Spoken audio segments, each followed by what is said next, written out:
In this video, I'd like to take you through an example of a final CYB101 essay that received a high distinction, a grade of high distinction, and demonstrate to you what made it a high distinction essay. Now, before we go any further, I'm going to point out a couple of things. There are inevitably typos and some issues with referencing, albeit in an essay of this standard quite minor, but I'm not going to pick up on those. I'm not, unless, of course, you know, they create a big problem with the overall meaning of the essay.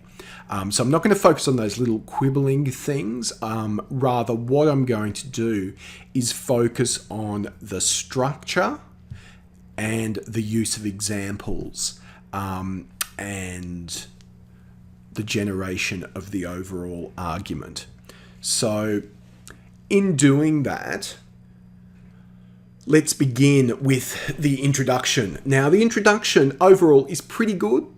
It identifies very clearly, first sentence straight up, can't miss it, the cultural group that is being identified. So we're talking about immigrants. So people who are coming to Australia, in this case, from another country. And we know that there has been considerable public debate, discussion, controversy, call it what you will, about Australian immigration in the media over the past going on maybe 10, 15 years now. And indeed, we've used examples discussing the asylum seeker and immigration debate in class. So immigrants, you know, it's quite a broad cultural category, and that's fine. You could be a bit more specific if you wished, focus down on asylum seekers or another variation, if you like, on that broad category of immigrants. But the cultural group, straight up, is very clearly identified. And then the author tells us what she, and it was a she in this case, a woman who wrote this essay, is going to do. So it will compare and contrast two different media texts whose meaning result in a certain depiction of immigrants within the Australian media. Now, this is one of the areas in which the introduction kind of falls apart a little bit. I am not a great fan of words such as this, such as certain. It's pretty vague, and it's kind of, you know, a bit, you know, wishy-washy. And I know the other tutors aren't that keen on, you know, that kind of vagueness as well. So rather than saying a certain depiction of immigrants, tell us what the depictions are.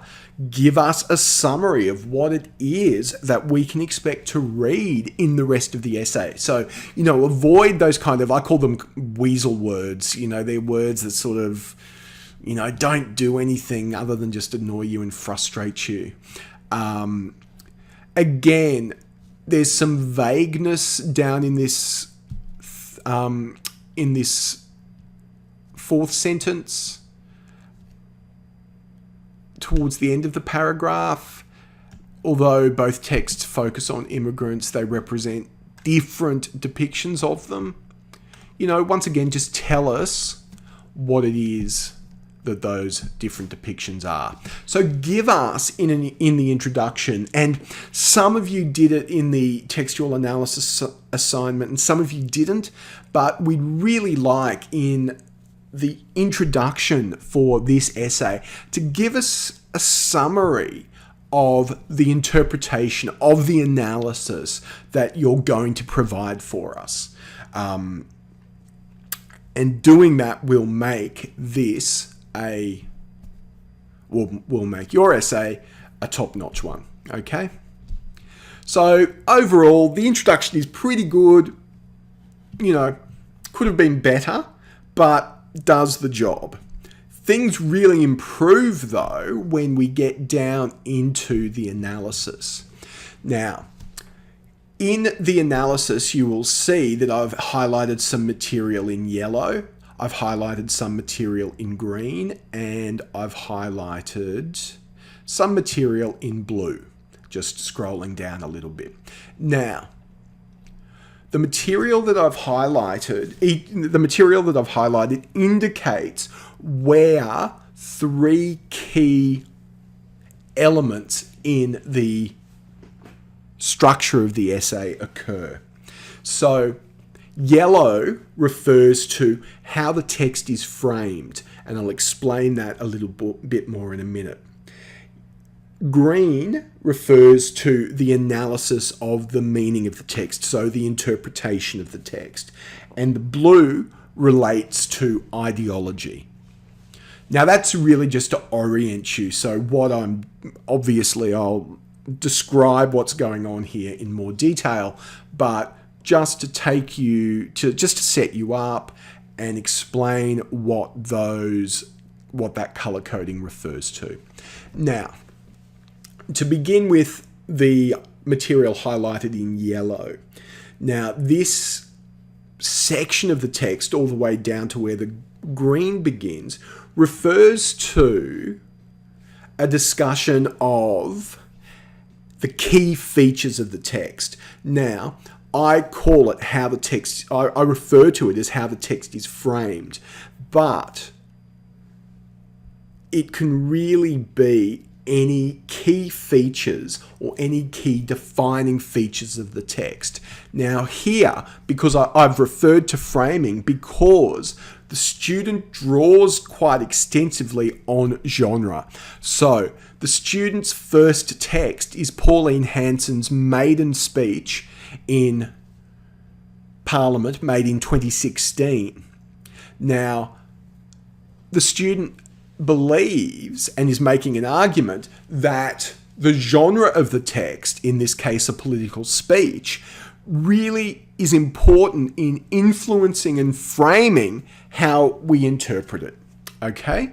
So you don't necessarily have to write about genre. You may pick up on other key ideas. And they can be anything from the unit. But what is it? The student begins, and they begin really nicely and really powerfully by focusing on the key feature or the defining feature of this text. And for the student, it is genre. So this text, Pauline Hanson's maiden political speech, is a political speech, and that means we need to read it, interpret it in a particular way. Now, in the remainder of, in that paragraph down to the green, the student explains that to us. So she explains that genre is important. This is a political speech, and therefore that influences how we interpret it. Now, moving down to the green material, the student begins their analysis. She focuses on denotation and connotation. We can see that here. She focuses on denotation and connotation. Now, to be brutally honest, this section is not as good as it could have been. So if we go back up here, so the political genre in Australia includes members of parliament arguing for certain beliefs and values that secure specific ideas to be incorporated into society's daily cultural practice. Now, good reference here, but it would have been nice to provide some specific examples from the speech, I think, there. And again, where the sentence begins, the language Hanson uses in the speech provides denotations and connotations that are interpreted and read to create meaning from the text.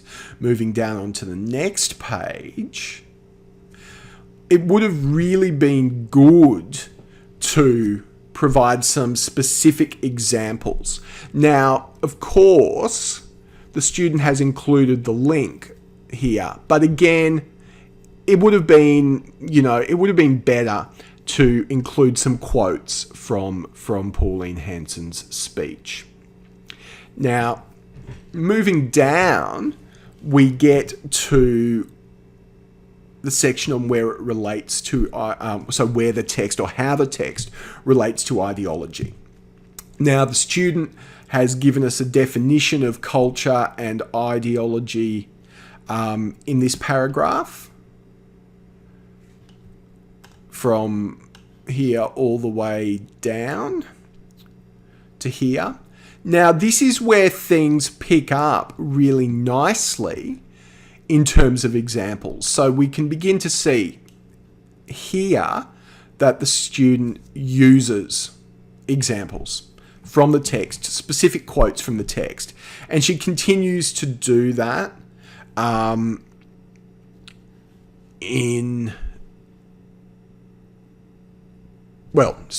she doesn't do that. Or she stops doing that. So let me rephrase that. She provides examples and then conducts a further analysis of those examples that relate the example to ideology. So the students made good use of examples there, a powerful use of examples, but it would have been better if she had included more examples up above. But one of the key things that the student did in this essay was really spend quite a bit of time focusing on the defining feature of the text, which in this case was its genre. And we can see that the student continues to do a very good analysis ideologically.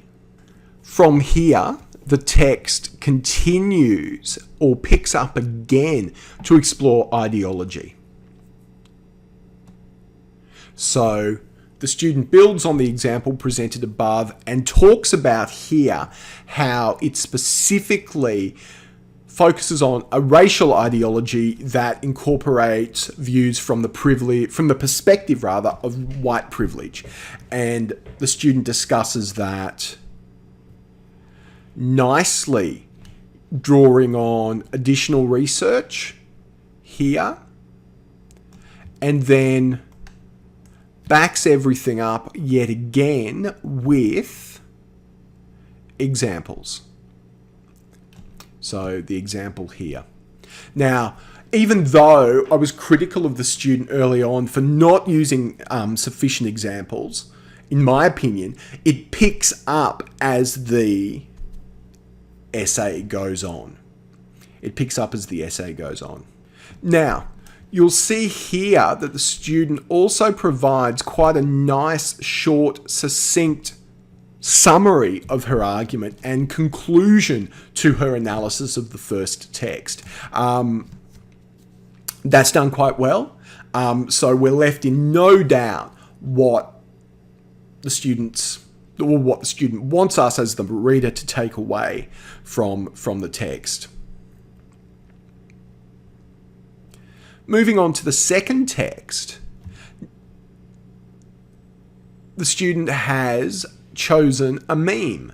Again, it relates to immigrants, but it is quite a different text in terms of genre, and the student, quite appropriately, focuses on genre once again as the key defining feature, or as the most important feature for her analysis of the text. So she talks about memes and draws on some additional research to support her argument. Now, the student has focused and written quite a bit about memes. And in this case, that's quite appropriate because memes are a relatively new genre of media, a relatively new media genre. So to set that up and talk about how memes communicate is a good thing to do here. So that's another positive in this assignment. Moving down into the analysis, she begins an interpretation of the meme as a text. So she argues here that in order to understand the text, we require extra-textual knowledge, we require an understanding of Australia's history, we require an understanding of current debates about acknowledging our Indigenous population as the first Australians, and the white settlers or the white colonizers as the first, if you like, immigrant population. So she draws our attention to that point through the idea of extra-textual knowledge, and then goes on to relate that example to the ideological concept of othering. So again, we see the movement from the analysis into the discussion of ideology. So a movement from the green to the blue. Again, we see a movement from the green to the blue yet again. Now, the student here, her analysis is quite brief. Two reasons for that. First of all, it's a short text. Now, the students balance things quite nicely because obviously the Pauline Hanson speech is much longer than a meme, which in this case is, two images joined together with some text. But the students focused on getting us to understand how the genre of the meme communicates to support her ideological analysis here. So that is appropriate. Now, when we are moving down towards the end of the essay, the student brings both texts together to compare and contrast. She summarizes them both and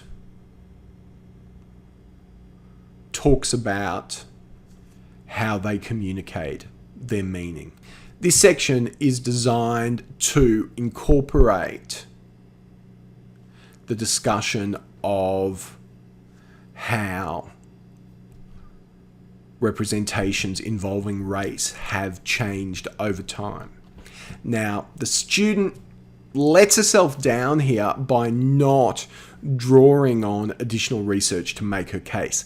She could kind of get away with it a little bit because the history of immigration in Australia is kind of known to us. We're aware of the current debates, but this section, although it's well written, it's very well written and very well argued, would have benefited from some additional research. And finally, the essay concludes. The conclusion is quite brief, and in this instance, I think that's appropriate and okay because the student has done quite a lot of summing up in previous paragraphs and a lot of drawing together of conclusions. So rather than repeating herself, this is quite a brief conclusion, and I think it does the job quite well. Now, moving on to the references, we address that timeless question of how many references do you use, how many additional references. So you'll see, so the first reference here is the text of Pauline Hanson's speech, and then we've got 1, 2, 3, 4, 5, 6 additional references, plus one unit reference another unit reference, and another unit reference. So, you know, half a dozen additional references, including plus the text that she's analyzing, and then the core unit reading. So she's used those references well, particularly the material on memes, to make a good argument there. You'll notice that there are some, you know, silly little typos in the references. Don't do that. Here's another one. They'll let you down. But overall, this is a really well-written essay. I've been harsh on it. I've you know, assessed it very closely in terms of focusing on improvements. And the reason I've done that is because the results from the first assignment across all of the classes really indicated to myself and Tanya, Gabby, and Kelly that you've got a good understanding of the material, and we want to push you, we want to stretch you. So I've gone hard on this assignment. It still, without doubt, is worthy of a high distinction, but I've identified some areas of improvement as well as identifying the things that the assignment has done well.